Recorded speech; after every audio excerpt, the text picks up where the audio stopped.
Hello to everyone. Welcome aboard. It's your man Kajarsan here with our man Neo. We are here to announce, as you all know, the first of many, of course, Den tournaments. So our Discord community called the Den, which focuses on plenty of game, but mostly on AoE 2, I would say, is organizing the first tournament that we're gonna be having. Some of you may have even signed up already.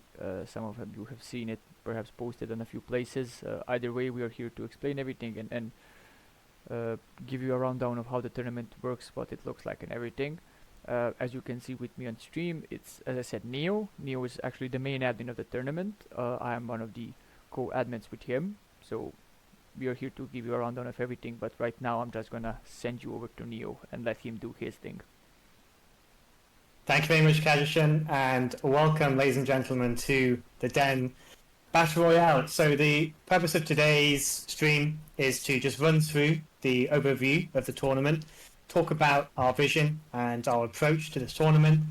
We will look through the progression model, the competitive model, the maps, and a few of the key rules, and we'll be diving into some of the maps to discuss those and hopefully give you a good picture of what the tournament's shaping up to be. So what is a Den Battle Royale? It's an exciting 1v1 tournament consisting of a group and knockout stage. For those of you who read the handbook, of course you know that. Please read the handbook if you are going to sign up. Really what we're attempting to achieve here is a really simple, accessible and competitive model specifically focused at the low to mid ELO community. So if it's your first tournament or you haven't been in a competitive tournament before, this is an excellent opportunity to kick your teeth or to grow your tournament career and experience. What we really want to encourage is a competitive environment, ideally friendly, although of course there will be some trash talking, I'm sure, and to encourage us all to grow and develop as AoE 2 players, and hopefully by the end of this we'll all have increased our ELO and come away with some good memories. In terms of a time commitment, it's likely that the games will last between 2 and 4 hours per week, depending on your employee strategy. Of course, there are some Persian douches out there who will be looking to accelerate those timelines. Please keep that time commitment to your mind before registering. It's really important that the games are played, that the games are scheduled, and we'll talk about that in a bit more detail later on in the stream. In terms of our vision, we will be initially capping the tournament at a maximum ELO value of 1600. We believe as a team that's a fair cut to ensure that we've got the right community of people employed within the tournament. We will review that number depending on the signups we get and where we get to. The maximum number of signups has been capped at 64 players. This is just to ensure that we have a manageable and streamlined experience. Excitingly, thanks to a number of donors, including Devon, Smarty Guy, and myself, we do have a current prize pool of $300, which will be distributed evenly across all the brackets. There's no distribution based on higher ELO or low ELO. It's equal to the winners of each individual ELO bracket. And we'll talk a little bit about how you might want to support that if you can, but there's no, of course, requirement to do so. As Kajustan mentioned, the host of this tournament are myself, Lixt, and Kajustan. And without any further ado, I will pass back to Kajustan, who will talk through the timelines and the registration process. Yep. No problem. Thank you for the intro, Neo. And just to point out, as you know, like the three of us, we said we will be capping the number of players to 64 because we want to be able to really do our best job at organizing and making everything clear here. So if you do have any questions or anything's unclear or any concerns in any regard, do please feel free to reach out to any of us at any point over Discord, over like personal messaging in Discord, over Discords that we share, over the Den's Discord itself, of course, where everything will be posted. And I don't know if by any miracle you can't reach us anywhere, like maybe I'm streaming, so just pop in chat and ask something, but I doubt it will ever come to that. In terms of the timeline, as you were saying, so we are here, as you know, this is December the 15th, and this is the announcement itself. So this is us sending the tournament open to the community, giving you all a chance to review everything and sign up. And there's going to be a full month of time for signing up. So we're gonna have a full month until January 15th, until the signups close. After which we will be reviewing and finalizing the brackets, finalizing how it looks, creating the groups, the group divisions and everything. And on the the 5th of February, sorry, we are going to be posting the brackets. And then shortly after that, on the 9th of February, the first round commences. Now, as usual, as you most likely know, a lot of you already played these types of tournaments. It's not going to be like a set time that you have to like play it in. We're not gonna be like telling you like you're playing tomorrow at 2 p.m. You're going to have about a week per round to schedule with your opponent and play it out, and then post the results, of course, in the Discord, and everything will be explained to you about how to post it and where to post it and similar. So the rounds in the group stages will be until February, the week of February 23rd, and all through that week as well. And we have something called the catch-up week. Now, as we said, we do really want you to do your best to be able to honor all of the timelines that we mentioned and play out your sets. But we also do understand, like, none of us are pro players and similar, so things can happen. I had, in one of my previous tournaments, a situation where, like, I was supposed to play in the week when I was getting married, and that wasn't simply doable. We know that kind of things happen, so we did leave a week space, so to say, so that you can catch up. But don't automatically count it in. Like, don't go for it straight away, so to say. And then 8th of March quarterfinals start, 15th of March semifinals, and 22nd of March that week, that is, we are having the finals. And to tell you a bit more about the registration itself, so before registrations, players should have read the entirety of the handbook. Now, I know this is not the most fun part of the tournaments, but we really Please can't. read the handbook. Yep, we really can't stress it enough. I know it might not be the funnest thing to read, but it wasn't the funnest thing to put together for us either. So, and we went over this more times than most of you will, for sure. And you have some of the information here about the basic information you need to provide for the sign up. So the in-game name, Discord name, your current elo and highest elo, AoE to Insights link as always, and let us know if you have both read the handbook and if you own all of the DLCs. Now, you must have at least 40 ranked games on the ladder to apply, which I do believe you'll agree is not that high of a number. It's just to make sure that your elo does validly represent what you really are, like where you really are at, and that you're not somebody like with a new profile who didn't even find themselves. Because we're not even only afraid of smurfs, but if you have like 10 games on the account, your account might actually hold you even higher where you are, and you'll end up in a bracket where you won't be able to have, so to say, as much fun and as much chance as in another bracket that would fit your elo better in that regard. And of course, by registering itself, you confirm you're accepting our server and tournament rules themselves, which you will see are nothing crazy or nothing hard at all, really. And in terms of the tournament elo that we mentioned, so we're gonna be using a very simple formula. It's a pretty standardized formula by now, I would say, for the tournament elos themselves. So it's going to be your current elo times 2 plus your maximum elo, and then divided by 3. That's gonna give us your like approximate or tournament elo in this case, and judging by that, we're gonna fit you in the suitable bracket. Now, again, so as you can see, it's always gonna be one of us talking, one of us chatting with you a bit. So I'll see what chat is up to right now, and I'll give over the format and the drafts information to Neo to have some fun with explaining to you. Thanks, Kaja. And a big thank you to Lixt for being the mastermind behind the format. We went through several iterations of formatting before we came up with this one. So Yeah. big shout out to Lixt in the chat. And really you should all be thankful. Like what me and Neo had planned would have you all confused most likely. So what we made it cut understandable. was not good. So essentially, the participants will be split up into divisions based on their tournament ELO. The leagues will be established from bronze to silver to gold to platinum, and those will act as your operational bracket for the duration of the tournament. Each division will ideally consist of 16 players, and they'll be further split up into 4 groups of 4 players. Essentially, every player in those groups will play one set against each other in a play all 3 format. The top 2 scoring players will then progress to the knockout stage, which will determine the division winner. If we do, for whatever reason, get fewer than 64 sign-ups, we will think about altering that slightly, but we will retain the key group and knockout format. In terms of maps and drafts and Civ picks, we have presets ready for that to go. They're all included here. And we will come back to looking through those format drafts in a second. Casual and I will actually run through those as a mock draft. Mm-hmm. But what we thought we'd do, which would be useful, is if we go through the map pool. I'm going to talk briefly through them, and then Kaj is going to launch up Age of Empires, and we're going to get into them. Yep. Kaj, don't know if we can do that in the background while I'm speaking. So the way we set about the maps here, we've got 8 maps, and there are 2 maps from each setting. We have 2 nomad maps, 2 hybrid maps, 2 land maps, and 2 water maps. So we have African clearing and bogland on the nomad maps. We have Scandinavia and Mediterranean as our hybrids. We have crater and something else.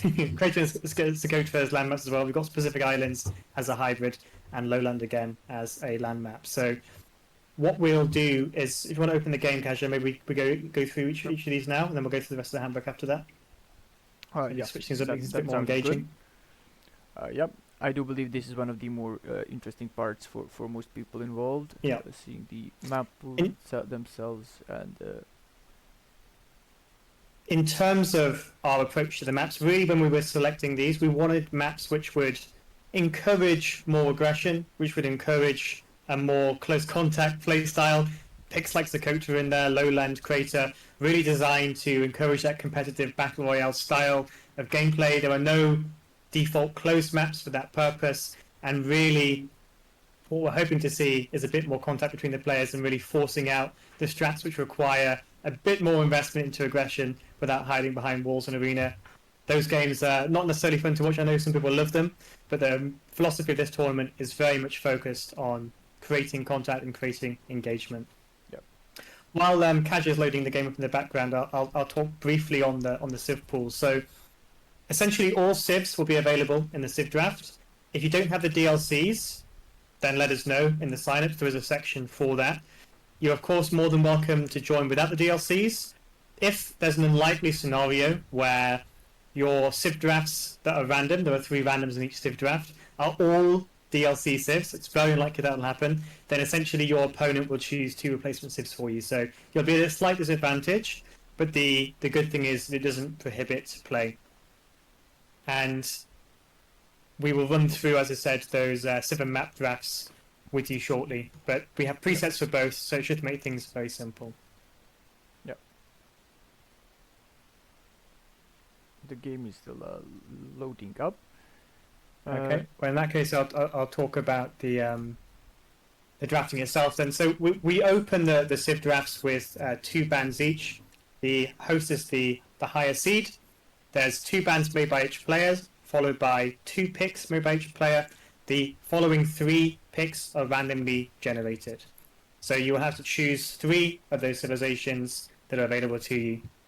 In terms of the map draft, which again we'll come back to after we've demoed the maps, we set up the map draft to be quite straightforward. There's a single map ban by each individual competitor. There's a single map pick. The final map, which will act as the starting map or admin pick for the tournament, will be randomly generated from the remaining maps in the pool. So there's no banning down until there's 1 map left. There's a complete random dice roll to determine what the map we will start with will be.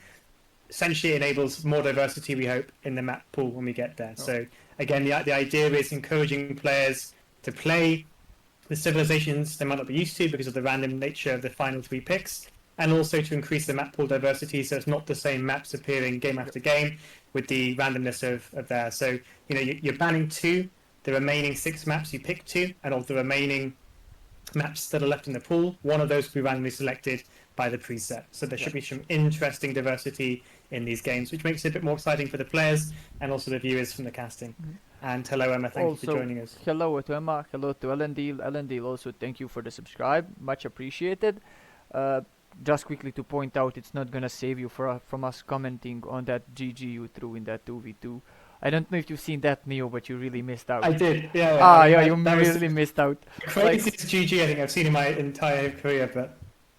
it's like one guy had 0 civs, 0 wills, like he had nothing. like the other guy, I don't know, Elendil had like paladins, he saw like 5 pikes and said like, I think it's over. No, never living that down for sure. It's like, I'm gonna cast all of Elendil's games in this tournament if possible, and just gonna mention this every time. This is going to be the intro into every game. But yeah. Is everything set on all visible, Kaja? Do we want to start with African clearing? Yeah. It's going to be the simplest of all of them. Yeah, so what we'll do, guys, is we'll load into each map and we'll spend about 1 maybe to 2 minutes on each, just Yep. running through initially so everyone's comfortable with this. And we will be linking this VOD in the important links channel, so people who aren't familiar can use this if they don't want to go into the maps themselves. People always underappreciate how important it is to review these maps, as Casual learned playing against me in the Holly Jolly Cup. Yeah, that was an interesting experience. Yeah. So African clearing, and this is a map that's also, I would say, decently popular in the map rotations of the ranked draft as well. It's a nomad start with plenty of food around. You can catch the rhinos, you can catch the hunt. There's even small shore fish in these lakes all across the map, and all the wood is towards the edges of the map, basically. Of course, standard nomad start, you get 3 villagers and they're scattered across the map, so you choose your best spot that you can envision and go for it. Judging by this generation, just to make sure, there is the standard number, I think that 3 and 4 and 5, so standardly 5 relics. Now, as was done, now that's something I don't think we've pointed out in terms of standard compared to Conquest Victory. Mm-hmm. Oh, you're smoking, so okay, I do it. Sorry. No, I thought I was like giving you I an was idea. agreeing. Yeah, so similar to some of you played the Holly Jolly Christmas Cups, you know it's possible, so standard victory is a thing. So you can eventually be in a position to win by gathering 5 relics, or to win by gathering by building a wonder, which I find even less plausible, but wonder victories are a possibility. Yeah, the philosophy behind picking this map, obviously, in terms of the map generation, they're all fairly similar. The wood lines being on the outside makes the map control important. It's once you've scouted your opponent, it's fairly easy to understand where they're going to be. It does cause and create, because there's lack of those wood lines in the middle. You can't really wall behind. Obviously, you can kind of tuck yourself into the corner, but then you're putting yourself at a disadvantage here. So, from a map philosophy perspective, we really like the openness of this one. We really like the non-standard nomad style. Obviously, the TC placement is a little bit more inhibiting. You might see some people go crazy, try and take full middle control, or you might see the standard play of TCing the back wood line and building out from there. We like shorefish. We like there being opportunities to raid for resources. All the resources are quite open, which is conducive to scout rush, early drush, men-at-arms, archers, all that good things to help players to consider those strategies which are a bit more aggressive than a standard nomad opening.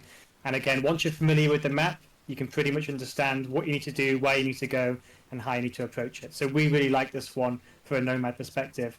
It's a bit less standard than a typical land nomad, and it provides all of the same fun you get in a nomad format without the potential difficulties of navigating through lines or walling up early. Yep, exactly. So I think on that note, we can finish our review of African clearing. Do you want to go into Boglands next? No problem at all. So let's just go to another skirmish and go over to Boglands. If you want, you can start with explaining a bit about Boglands. Yeah. So Boglands is an interesting one. Not an expert. Yeah, Boglands is an interesting one because, again, we wanted you're on Bog Islands, not Bogland. But You're on the wrong map. no, that was Bog Islands. Yeah. Yep.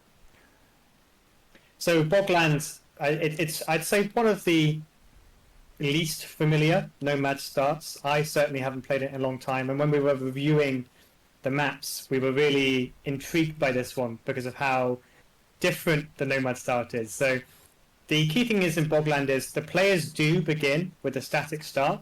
You start with 1 tower and a mill on a hill and hunt at the top there. So again, the key thing is the player positions are static, so you will at least know where players are beginning. obviously, once you scouted it. What we like about this map in particular is obviously the somewhat weird start with the tower and the mill. It makes you have to think about how you open this map, where your TC is placed. There's a lot of individual sheep around the map. There's a lot of tree lines, wall and potential, but what's really key about this map is that there's unbuildable terrain. So it's not a simple wall between your tree lines, hope for the best. You can do that, but if you look around the map, as Kasia will pan here, on those slightly blue tinted areas, you cannot build. So again, it breaks up the map a little bit, makes it play slightly more on standard. You start with that hill, with that tower, you do have a safe space on the map. You need to think about where your initial TC goes down. And also, scouting, I believe in some generations I counted there's between 20 and 30 additional sheep on the map. So if you want to invest into sending your scout around, which you do start with the scout to get those. There's a bit of a rationale to really get out there, explore the map early, and in doing so, obviously, encourages players to find each other, can take control of the resources, and start with that kind of early eco-aggression by denying the enemy as much hunts and sheep as possible on the map. You start with the 3 or 4 deer on the top of the hill, and after that, it's a fairly standard nomad start. Resources are evenly distributed across the map, but we like the non-buildable terrain, and I think this map we will see some interesting plays. I played a couple of games on this, some with licks, and we really figured out the traditional openings, scouts, drush, archers. Because of that hill, because of TC placements, and because of the distance you have to travel, it's really quite hard to get rally from that early aggression. So you need to think more about where you're positioning your production buildings and how you take the castle age. Kasia, if you want to add anything to that? So yeah, the only thing that's also that, as always, as you said, since it is a nomad start, there is a lot of huntable food around, but the map is also decent in terms of resources. So there's plenty of resources scattered around the map, not in huge piles or anything, but still like there's places to expand on this map, there's places to go, but then again, always keeping in mind what you said, that it's not a really fully wallable map in some regard, so you would have to skip this part, and if you wanted to like move over here and wall something. But it is an interesting map. It is a kind of a different start with this, not something we've seen before, and honestly not a map that we've seen really played out many times. I also kind of feel like playing the game right now as I'm loading these maps. I built a TC, by the way. But yeah, overall, I think it's gonna be a very interesting map. I wonder how much of it we're gonna see, because I didn't, as I said, didn't see it in tournaments. I didn't see it on the ladder itself. So interesting to see who will be the player that decide to go for this map, and will there be many of them? But again, I think there'll be some unhinged people who pick this one as their home map. They're going to have some sort of crazy yep. strat for it. And even though remembering what we said about the how we set up the drafts as well, is that the admin pick will be randomized. So even if people do not choose this map, there is a chance they might just get it over the random generation, or the random choice, so to say. Yeah, exactly. There is probably a Binny pick. Okay, shall we move on to Scandinavia? Now we are going just about as Jürgen has entered the chat. We are visiting his homeland.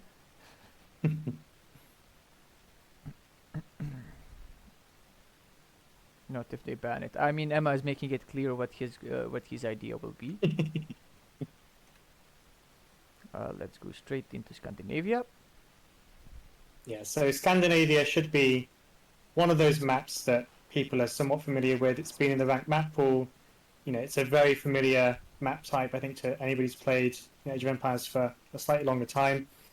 What's interesting about this map is you have the water either side. So, you might end up having your docks on the same side and getting into that early water duel and feudal. You might have safe fish. You might have an incentive to place a dock on either side if you really want to push for water. Kasia, do you want to maybe talk about the resources? Yeah, so again, resources are plenty on this map, but the interesting part is that usually the generation would happen in, or not usually, but quite often the generation will happen in this regard, where one player is on one side, the other is on the other. So these parts of water that we have will be at the start, so to say, closer and more accessible to one player per piece. So one side for the one player, one side for the other player as well. So it's also going to be interesting to see how much people focus on water, and who would be like the first opponent to dock the opposing side, and try to take the fight on water as well. Now, what I do recall about seeing this map played out and casted as well is that there's a bit less of stone than usual on these maps. This generation seems actually fine. You have this primary and this secondary, but in terms of the like tertiary or additional stone to be found on the map, it's not really that available. So players who prefer to have a lot of castles might find it a bit harder on this map itself. Yeah, I think just on that, ironically, because of that, castle dropping in my kind of play test on this map would be very effective. Yep. If you go back to the blue player's base and look at his forward 2 gold, yeah, you can really see the potential for how deadly a castle drop could be. You can, if a castle is placed there, you can deny front gold, side resources, red space as well, a lot of resources forward. If you're good at scouting, you have that information back, you can deny a lot of resources there. So, Yep. yeah, I think we're excited to see this map. Again, it's a map where usually you can wall it fairly nicely, Hmm. but in doing so, you're often using your own resources as part of that wall, or they're on the outside. So it's a great map to demonstrate balance between players who like to play open and control resources versus players that want to wall. You might put yourself at a disadvantage doing so. An interesting map. I think a lot of people will feel comfortable with this one as one of their home picks potentially. I'm Yep. certainly considering it, and I think it's a good map as well potentially for lower ELOs. If you want a little bit of a safety blanket, you can easily wall it. You've got potentially safe fish, but likewise as well, there's plenty of time to And compete for fish on either the side. you get plenty of hunt close to your starting with 3 boars on this map as well. Hmm. Hmm. So definitely an interesting pick and one of our like personal favorites that we found here and selected, because most of us either played it or myself I have mostly casted it, but really does look like an interesting map where a lot of different things can happen. So we do hope you're gonna have fun with this one as well. Uh, Thanks, Jürgen. Some effort has gone in, but to be honest, we like what we are doing, so it wasn't any kind of pain or similar. We are quite enjoying Great this. pleasure. Shall we move on to Mediterranean? Yeah, we can. Let me just. My camera seems to be bugged out a bit, so I'm just looking like the Tinker right now. Maybe by the end of the tournament, I'll grow my hair out so we can have matching hairstyles on stream, Kaja. Yep. Just 1 second. We said Mediterranean next, right?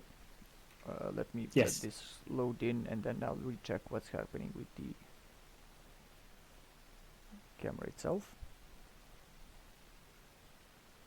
We're going to have to ventriloquist act now.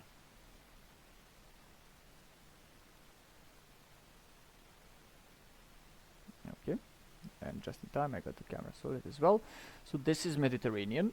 Again, a map that we have been seeing on the rank pool every little while as well. But as we said, we wanted to have a decent balance of uh, hybrid maps, open maps, water maps, and similar. The only thing we really did avoid, as you know, is kind of the full closed maps.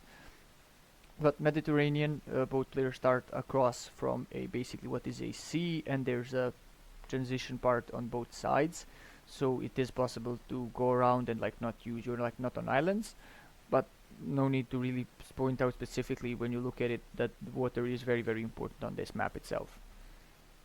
So it Yeah, builds what I up like into about quick this as well. map is that the generations can be quite varied. I've seen some generations where the water is to the north of the map and both players from the south. Players I often see are tempted to wall the sides, focus on water. Again, if you can control water, but transporting is used a lot on this map. Sometimes the generations put your town center close to bombard cannon or sorry cannon galleon range. I think it's a really interesting map. If you lose water, you don't necessarily lose the game. There's land potential to fight back. Obviously, missing out on those fish is difficult, but the lakes of a good enough size that returning to water under a castle or something like that is completely possible. And yeah, I think this will likely be another popular map for our water player enjoyers, particularly if they got the right civs for it. I think it'll be a very exciting one to watch, and Yep. people, I'm sure, will be returning to the good old days of galley micro rather than the fire ship meta. I hope at very least. I wouldn't bet on it. I'm still seeing people mostly go for fire Mm. ships. Uh, uh, one guy actually, like, there's the Emo Warrior. I don't know if you watch him stream. I do like him watching him. He's actually somebody who still prefers galleys, so maybe he won't be signing up here. Actually, he's too high in elo. But perhaps we see somebody who's as aspiring to reach his elo as well. Try some some galleon micro actually. Yeah, the five blessings have already started in the chat. But yeah, a good map. Hopefully, again, the philosophy is showing that water aggression is important.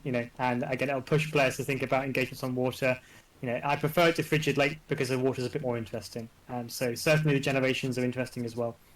Shall we move on to Pacific Islands while we're still on the water theme, Kaja? Yep, that sounds logical. I will fully say that Lixt heavily influenced the picking of Pacific Islands. No more to be said. He's a water enjoyer. Yeah, he heavily influenced the pick of water maps. We can say that much for sure. He's a water boy. Okay. So a lot of people on Pacific Islands draw comparisons between migration. We didn't really like the migration format. What I think is interesting about Pacific Islands is usually the middle generation is divided in two.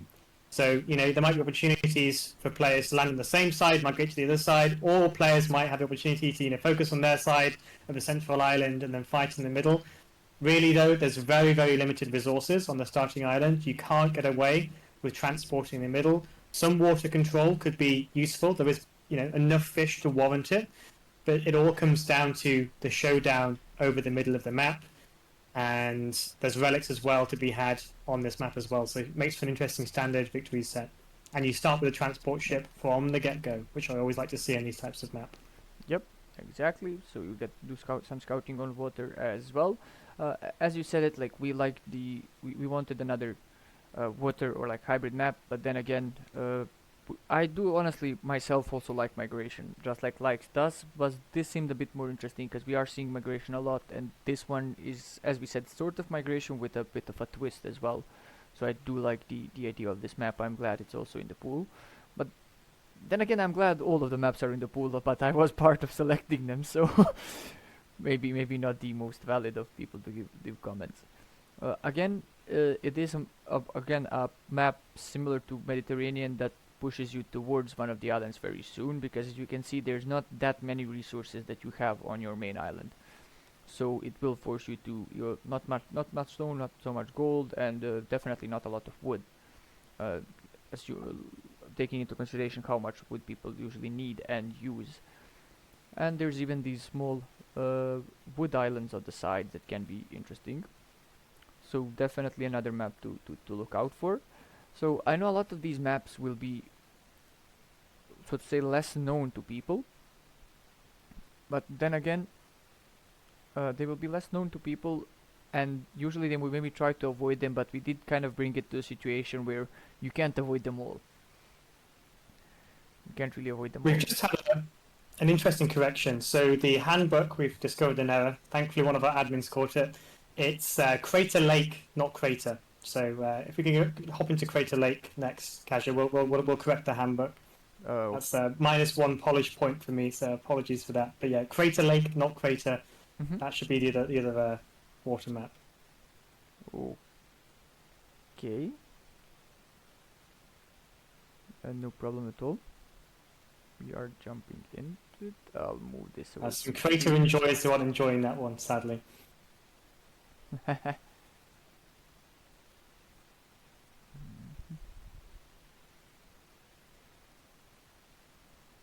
I remember this was on the lines in the centre, isn't it? Because Smarty wanted to do meta around the lines in the centre.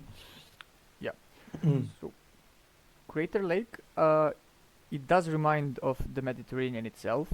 Very little space on the sides to go through, but the very important part is the gold in the middle island. So there's not a lot of space here, but there's definitely a lot of gold. And there's definitely a lot of wolves in there as well, so kind of being careful when going over there. The starting areas of the map, as you can see, they do have some gold, of course, actually a decent amount of standard, like primary and secondary, both gold and stone. But of course, the important part will be to secure the gold here, because nowhere else on this map will you be able to find additional gold once you have used up your main gold, your main supply of gold, aside from this island in the middle. Yeah, what I think I like about this map is the middle's so tight that it's really going to be chaos there, right? You know, water's going to be super Yep. important. Everything on that island is in range of pretty much anything. Even fire ships are going to cause problems. Yep. So that water control is going to be super essential. And again, it's one of those maps where, you know, you can take the land option, you can wall off the sides, but really, from a water perspective, if you want to win this game, that goal in the center is going to be super, super important. There's not a lot of space on this map. So I think it'll create some quite ingenious strategies. There's plenty of wood, plenty of gold at home. This will become a nice water battle. Again, I don't think it'll be everyone's cup of tea. Only two of the maps are considered water maps. There's two hybrid, two land, two nomad at Endil. I think it'll be a really interesting variation of games, and I'm really excited to see what people do with this one. Mm-hmm. Yep. Okay, and I think we can move on to the next map as well. What do Yeah, you should want? we do Lowland next? No problem at all. Now, Lowland, this is a map that I've seen recently that I actually do like, and that I kind of suggested as well. Likes and Neo have also played a game on this map as part of a show match they played recently and kind of tested it out as well. It's another very interesting map. So it kind of reminiscent, for example, of the Acropolis start, because your starting place is on top of a hill basically, and a lot of the resources is in the middle. But and you need to of course secure the middle. But the difference compared to other maps like for example Golden Pit or similar to those, where you would have all the gold or all the main resources cramped up in the middle that you need to control. This time around, it's actually scattered around in the middle. So it's not like you will be dropping a castle and a TC somewhere and basically creating a big issue for somebody. Instead, you will actually have an option to, for example, you can go on one side, take this gold, your opponent might decide to drop on this side and take this gold. So it is a bit of a more open map as well in that regard, a bit harder to wall off. But then again, you could have noticed by now, and we have said it, that it's sort of the idea of what we were going for. We do want to see some aggression. We do want to see some crazy strats and crazy ideas from people overall. Yeah, I think what's nice about this map is, you know, you can potentially wall up your base at home. It's completely doable with your, you know, with your buildings, your production, your market, your blacksmith. But really, the fight for the center and the resources there on that lower ground is going to be very, very interesting. We like the terrain in this map. We like that, again, focus on the center ground. It's not one of those maps where, you know, controlling the dead center of the map, like your Wolf Hill, like your Gold Pit, your Eruptions, your Crater Lakes, is do all at end all. There's plenty of space there to expand around each other. There's not a hyper focus in the middle, but control of the quote unquote no man's land is really, really important here. And I think, again, from a tournament which is ideally promoting a bit more of aggressive play styles, this map should be perfect to see some of that, especially in Castle Age. You know, will there be TC1 all-ins? Will there be town centres galore in the centre? Where will those castles come in? I think, again, there's plenty of space here for manoeuvre, and I'm excited to see what people do with this map. Yep, exactly. And of course, as always, relic victories are also a thing. It could be interesting to see. Uh, from what I see, like compared to some other maps, it does seem to me like the relic generation is not. It's not like favorable to either player at all, and that's something I always do like, because it's always gonna be like three in the middle, one on the sides.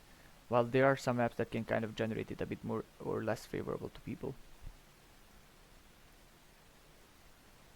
Thanks, Lix, for the fix in the background. I don't know what you guys are talking about. The handbook looks completely fine and accurate to me. And that takes us to a final map, a fan favourite, I'm sure, Socotra. Kaja, I think, has a personal relationship with this map, so I will exactly. leave the.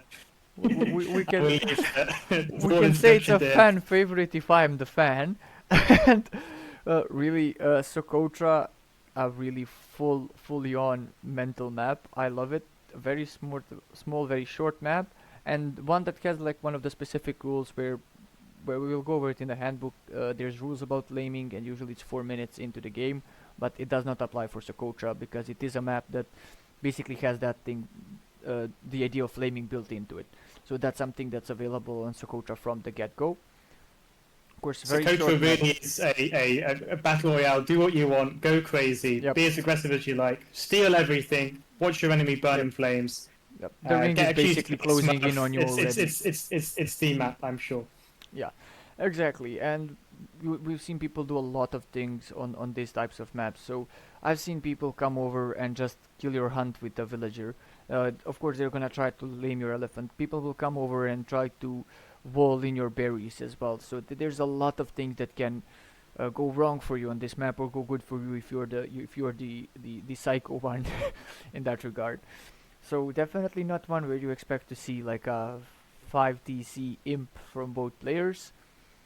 Instead, there this one that we might be seeing. I would say the highest percentage of like 1 TC all-ins compared to any of the other maps in the draft. But really, seriously, as you said, like my personal favorite, I have recently gotten over 1K simply by spamming this when it was on the ladder, and Yeah, I usually mean, playing exactly the Sicilians, Bulgarians. dungeons, Krepos, Korean towers, any turtle civs here as well can do interesting things here. I think Socotra is one of those maps where anything really goes. There's a million different ways to play this. You can be very annoying on this map, and I think players picking this for home maps are going to be A, unhinged, but B, I think there'll be some very, very interesting games here. And I'm sure it'll Yep. cause a lot of upset. So we're apprehensive about putting it in, but I think it wouldn't be a true battle royale format. The map even looks like a BR game, right? Yep, exactly. With the Like blue zone coming in. the ring is already closing in on you, as I said, and it Hmm. really does fit in with the entire concept, and what kind of what we want to have here as well. So I'm looking forward to this map. I don't think like for anybody who's ever seen me play, it's not really a secret that when I end up playing, this is most likely gonna be my home map pick. But I'm still not sure, simply because of the reason I think there's some really cool maps on this on the pool that we selected here. So I might end up changing my mind, but I'm sure there are others who will like it as much as I do, and we might be seeing this map casted a lot. So with that, we will hop into a map draft just to show you what that looks like. Kaja, I've sent you the new link for that. Thank you, Alex, for putting that together in the background. Okay. The Perfect. handbook is completely accurate, everyone. Yeah, there should be no questions about that, so don't worry about it. I've sent you it in Discord in our chat, Kaja. Yeah, no problem. Going for this. But yeah, so just while Kaja's pulling this up and setting this up, really, hopefully, what we've introduced here is the map philosophy. What we've attempted to do is create a diverse pool of interesting maps covering nomad, hybrid, water, and land, all aiming to encourage a bit more of open play, less hiding behind walls, more aggression, and to help our players really think about how they're going to approach this. I think we'll see a diverse range of approaches to these games. I hope you enjoy preparing for them. I hope you enjoy playing them. I know for a certainty that we're all going to have a fantastic time casting them, and I'm sure there'll be some legendary clips born out of these maps, Yeah. particularly as the coach for. So yeah, hopefully you'll enjoy playing them as much as we enjoyed picking them. And it was a long deliberation conversation Yeah. to And get through that. also, I would like to point out, even though we'll touch on that a bit more later on, what I do believe will be interesting to people, and we will do our best at, is that this tournament will have dedicated casters, meaning that we will really do our best to. I don't want to make promises, but we really should be able to have all the games casted, really. So we really do want everybody to be able to rewatch their own games, or watch their friends play, or watch their opponents play, and do some scouting. So there will be dedicated casters, so for all of these, and we'll try to do as many of them live as well as possible. So we'll just quickly demonstrate how the map draft will work. Fairly simple. I know a lot of you have seen these before, but for the benefit of people who haven't been familiar, the link to the map draft is created in the handbook. You click on that, you click create from preset, and the higher tournament Elo joins as the host, the lower joins as the seed. Ready when you are, Kasia. I've already pressed ready. Your turn to ban. As we said, it starts with a ban apiece. The bans go first, the host bans first, then after that the opponent bans. I'll ban like African Clearing, for example. Ban Pacific Islands. Neo chooses his home map. which is gonna be Lowland, and surprise, surprise,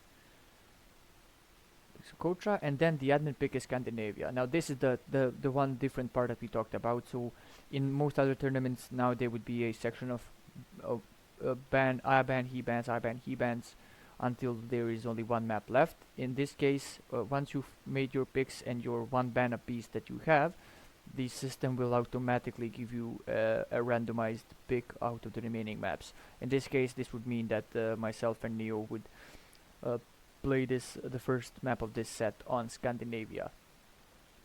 And in this case, well, judging by the map pool and not just by the fact that how much better Neo is than me right now, like him getting even Scandinavia as a admin pick would not spell out the greatest for me in this regard. But that being said, yeah, again, just to echo on that, hopefully there'll be some interesting maps that come spring out of this. And again, because of the lack of bans, it creates diversity. We won't hopefully see the same 3 or 4 maps picked, which is a symptom of other tournaments. We've really tried to open that up. Yep. I'm in your Civ draft now, Kasha, when you're ready. Yep. And let's oh, go actually, over to I Civ think draft. the link's expired. I'm gonna resend it. You're still showing up to me as zero for in this one, but okay. Hang on, let me try. No, it's expired. Okay. I'll just create a new one quickly. No problem at all. It's in chat now.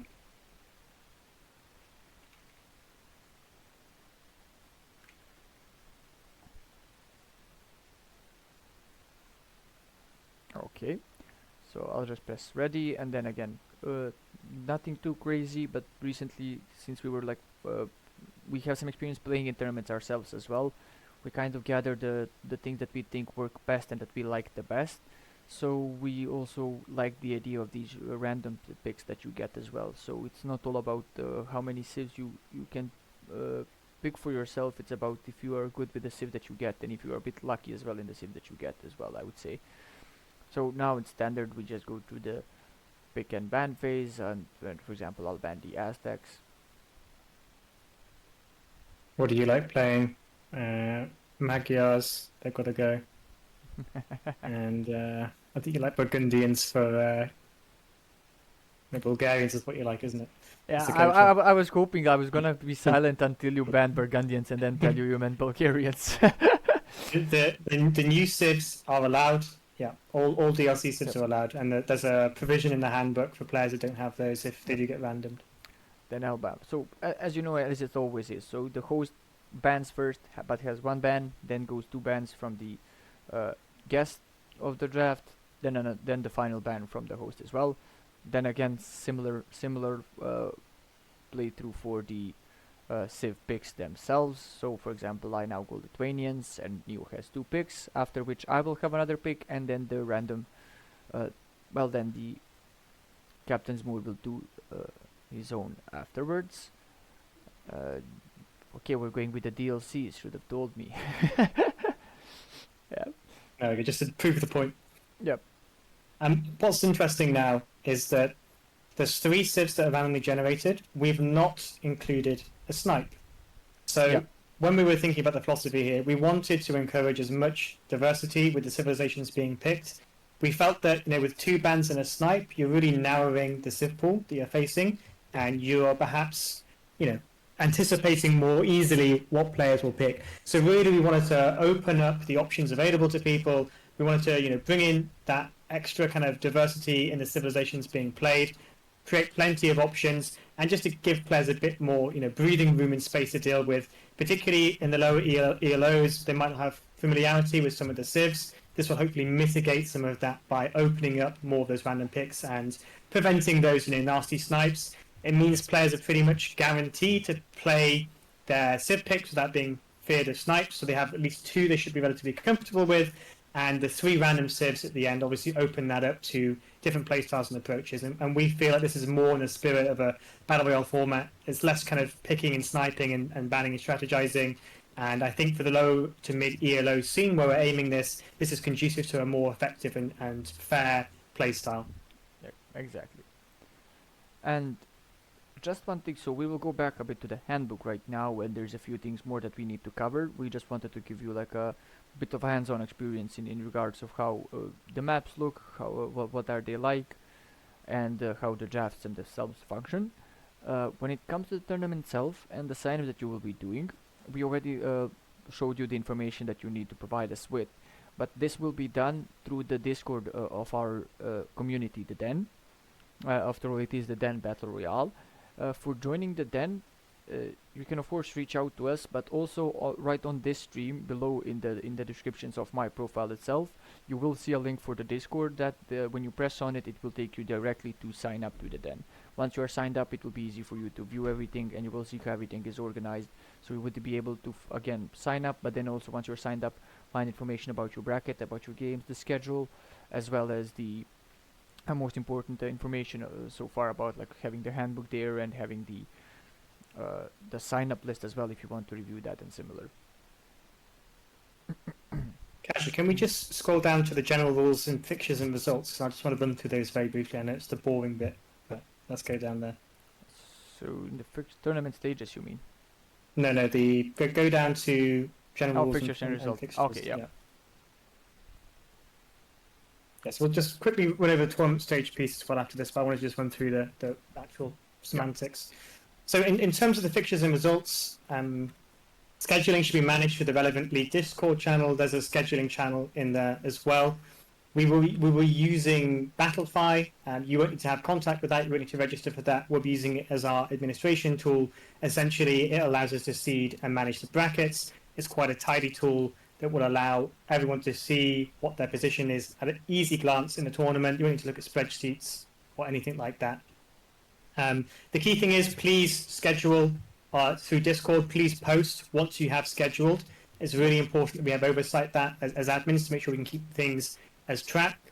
On the day of your set, make sure you're arriving on time. Let your opponent know well in advance, 6 hours in advance if you can't make your time. The higher seed should be hosting the captain's mode drafts, and the map draft takes place first, followed by the civ draft. The way that the maps are progressed is it starts with the admin map, it then moves to the the losing player's home map, followed by the second player's home map. And importantly, please post your results to the Discord, ideally within an hour or two of when the games have been done, along with your map and civ drafts and your game recordings. Yeah. As we mentioned, we really we can promise you we'll do our best, and we'll do a top tier job in terms of keeping you up to date, so you can always know who you're playing next, what the standings look like, and what the scores are like. But in return, and what we need for that to be successful really is for you to be do your due diligence as well in terms of posting all of the scheduling times and results once you have them, as well as of course the recordings of the game themselves. So let's just keep all that tidy, and it's going to make it easier for all of us to follow through on the tournament and then have an enjoyable experience in that regard as well. And yeah, as Neo was just saying in chat, so there's like a week per set per week, where you have a week to schedule. But of course, if both you and your opponent agree, like your next opponent agree and have the time for it, you can play a set in advance for the next round as well. There's nothing against that. I don't think there's any issues with being ahead of schedule rather than behind schedule, for sure. Yeah. Final thing we'll talk about then is the tournament stages, and then I think we're ready to wrap up. So, Kasia, you want to scroll back up to the tournament yeah, we'll stage do. Yeah, and also, you want to mention a bit about Battlefly, perhaps? I've already covered that, I think. Okay. Either way, when it comes to Battlefly as well, same as everything else, if you're having any kind of issues or if you're unsure how to interact with it, just reach out to either one of us, myself, Neo, Likes. We'll be happy to assist and explain to the best we can. So just don't feel lost about it or confused by anything in that regard. Yeah, so very briefly, because I want to keep this under an hour if we can. So in the group stage, we have a play all three. Ideally, at the very least, one set to be played per week. However, if everyone in your set, if in your bracket of 4 gets through their games, in advance of that, you're more than welcome to schedule your next games. Again, just please keep us appraised of that. It works on a point system. All players will get 1 point for each game won. The top 2 of those, obviously, in the bracket will go through. If there's a tie-break situation, aka the first and second players are both on, say, 4 points, we use a set of tie-breaking options. The first is points games won, which if that's not relevant, it's number of sets won. So, for example, the player that's won the most 2-1s, which counts as a set win, will go ahead. If that can't be decided, then there's a head-to-head and a best-of-3 decider. It's very rare you get down to that stage. Yep. Once the first stage has been completed, we move into the knockout stage. Players are seeded according to their placement in the group stage. So if you're the first place in that stage, you'll play the players in second place. And the format for that will be a best-of-3 in the quarterfinals, a best-of-5 in the semi-finals, and to wrap it all off, a best-of-7 in the finals itself. Of course, we'll be helping with further announcements and scheduling around that as and when we get to that point. And also, just to answer, because Jürgen was asking about non-flexible players, like those being difficult on scheduling, so we'll be avoiding wins. So if there really comes to a point where two players cannot schedule and cannot agree on a time, we will be called in to review and make a judgment and make a decision based on which player is the one to say being difficult or being non-cooperative. Now, of course, as like says, it's gonna be a case-by-case situation. But the important part is where I've also played in tournaments where, for example, I'm not a morning person, but I ended up playing in the mornings, for example, if there was a huge time difference and the work comes in between and everything. So we really want to, but we will always work with the players. So talk with both of them, find out what are their schedules and what works for them, what not, and see what the best possible solution could be. And then if we actually manage to agree, like if one player manages to agree to basically everything and kind of extends a hand and the other one is still being let's say obnoxious about it, honestly, it's pretty clear in that case we would have to intervene and avoid an admin win. But I really hope it does not come to that. I really hope that there's no need for anything like that to happen, really. Yeah, I think the key thing as well about this format, because it's play all three, and because of the timescales we have, although we would not recommend this, you don't have to play all 3 games in one setting, right? Yep. So if there's a time issue, you've only got an hour spare here, you can play one of the 3 games. As long as all 3 games are played by the end of the week deadline, you do not have to play those all in one sitting. Ideally, we would strongly encourage all 3 games to be played in the same session. I think it's conducive for fairness. But if there's a really difficult scheduling issue, you can split those up. But again, we would very much like to see players playing all 3 within the same session. Yeah, exactly. Just to run over, it also kind of goes. It kind of goes with what you were saying, like about when you're registering, thinking about the time commitment. Like, you kind of know how it works, but we also kind of said it as well. Like, do please keep in mind that it's gonna take like 2 to 4 hours per week for you to play out a set. When you're registering, just have it in mind. And in terms of it's standard, but we've written it down here just to make it clear when it comes to the sets themselves. So once the first game is played out, the next set is always the home map of the player that lost the first game. So even if in sets that are best of 5 or best of 7, after each game, the next game is the home map of the player that lost up until the point the set ends. Okay, so we'll just finish with a very brief recap on the tournament and a few of the key rules. So you have until the 15th of January to sign up, at which point we will be closing the sign-ups and moving to bracket generation. We'll be posting all brackets by the 5th of Feb, and round 1 will run from the 9th of Feb, with the group stages concluding on the 23rd, followed by the catch-up week, quarterfinals, semi-finals, and finals. The registration details are all found in the handbook. The Civ drafts and map drafts presets are also found in the handbook. All of the information you need essentially is in the handbook. So before you have a question for us, and again, I would strongly recommend you read the sign-in, please have a look at the handbook.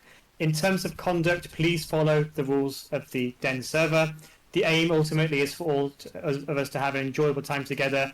Any breach of the tournament rules will be taken very seriously, and admins have final discretion for action taken there. Again, please try and keep your appointments, provide at least 6 hours notice in advance if they have to be cancelled, and you should be very keen to reschedule in that circumstance. If a player has not given notice within that 6 hour period they're going to be late and is not present 20 minutes after the appointment, the player who is arriving on time can request an admin win. Of course, if both parties agree, that match can be made up. If you receive 2 admin losses in a row, that will unfortunately result in you being removed from the tournament.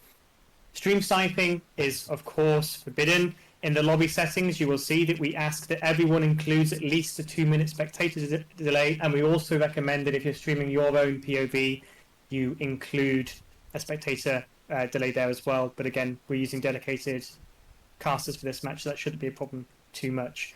All of the in-game settings and rules are found at the end of the handbook. Please pay attention to them.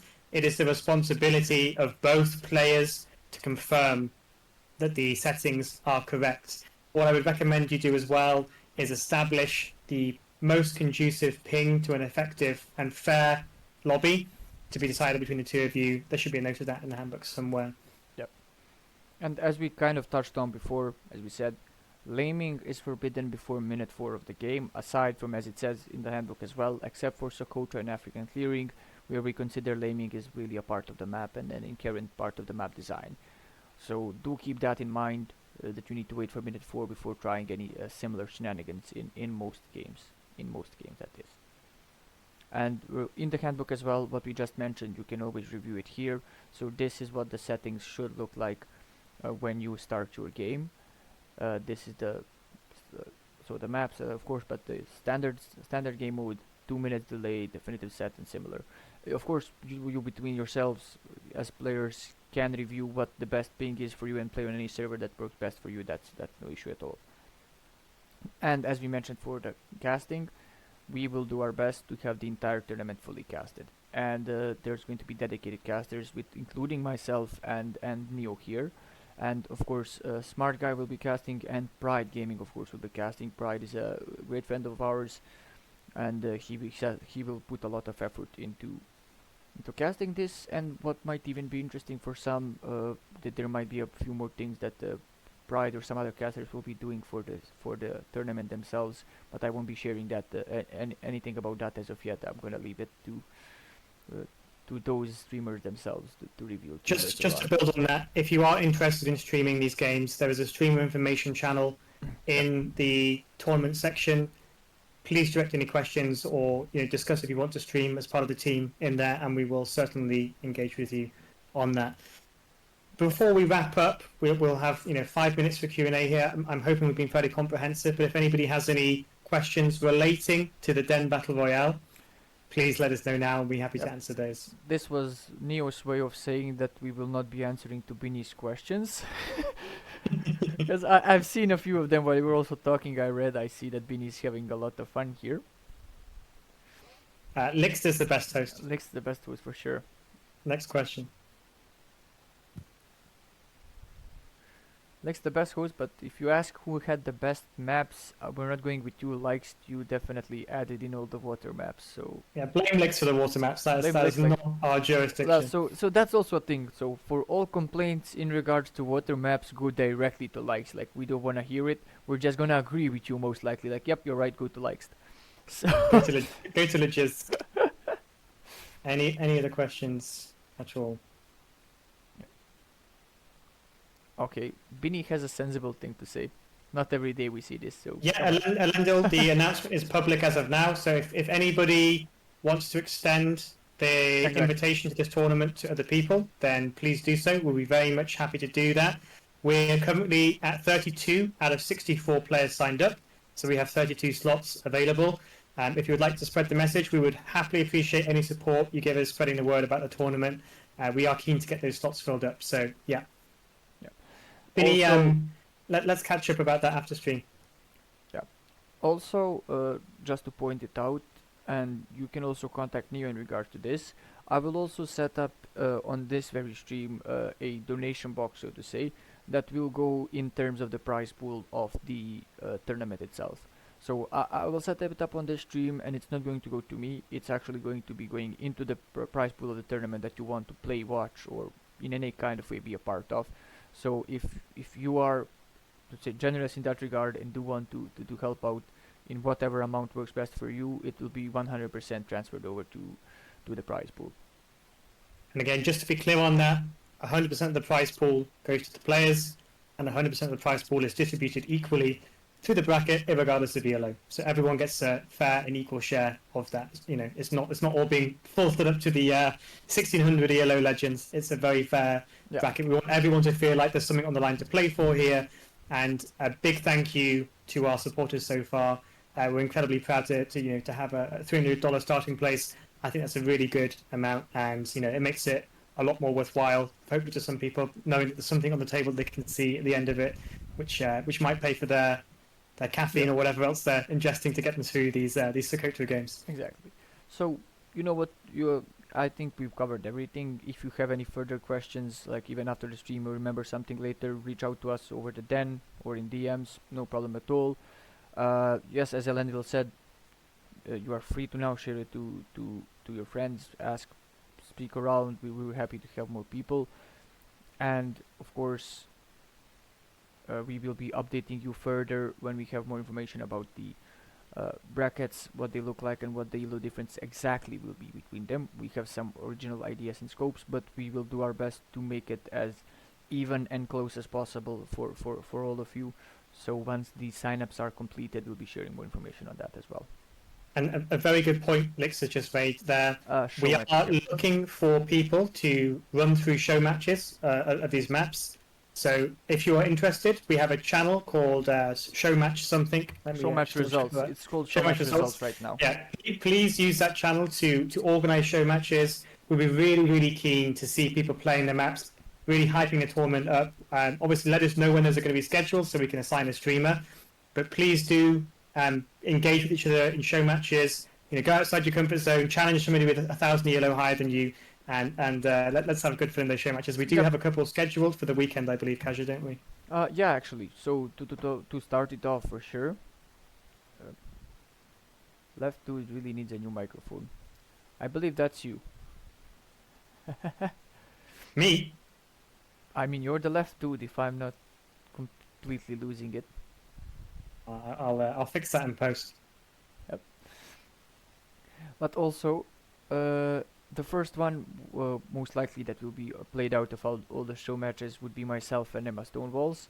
So that's going to be an interesting matchup. But we do have a few more in store, and we'll be slowly playing them out over the time before the tournament itself starts. So that's not only a chance for you to get to know some of us and how we play, but also a chance for you to see how the maps look, to see how the tournament itself functions. We will be doing the drafts as well for the show matches, and you will also see what the casting will look like, because we will the dedicated casters for the tournament itself will be the people casting the show matches as well.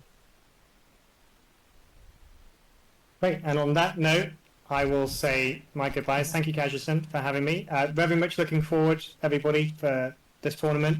I hope you enjoy playing it. Please do sign up. We're very excited about this one. It is our first one that we're running as a community, so bear with us. There's some teething problems, but we are really going for a simple, clean, professional experience and approach. And I'm looking forward to seeing some of you in game. Thank you very much from my side. Yeah, and thank you, Neo, for being here with me as well. Thank you for explaining it to people. Thank you for this idea. I'm happy to be a part of this tournament as well. Let's just hope we have a great one. I do believe we will. And I will also be ending the stream here as well. I don't plan to do anything much else tonight. This was mostly to get you all familiar with the tournament and just to have this thing go live, so to say. So that being said, I will be sending you all over to Fire, actually. So Fire AOE. That's always a great and fun stream to see, and especially there's always a chance of learning a lot on that stream as well. Probably a lot more than you would learn from me and Neo usually. He's my coach, so we'll so he was recommend. Neo's coach, like yeah, can't go wrong there. Yep. No problem. Thank you very much, everyone. See you in the tournament. Thank you all. Everyone burst and start talking about the Den Battle Royale. Let's go. Yep. Den Battle Royale's in the fire chat. Yeah, make it a hashtag. Do something. I don't know. Hashtag Den Battle Royale. Yeah. Yep. See you all, boys.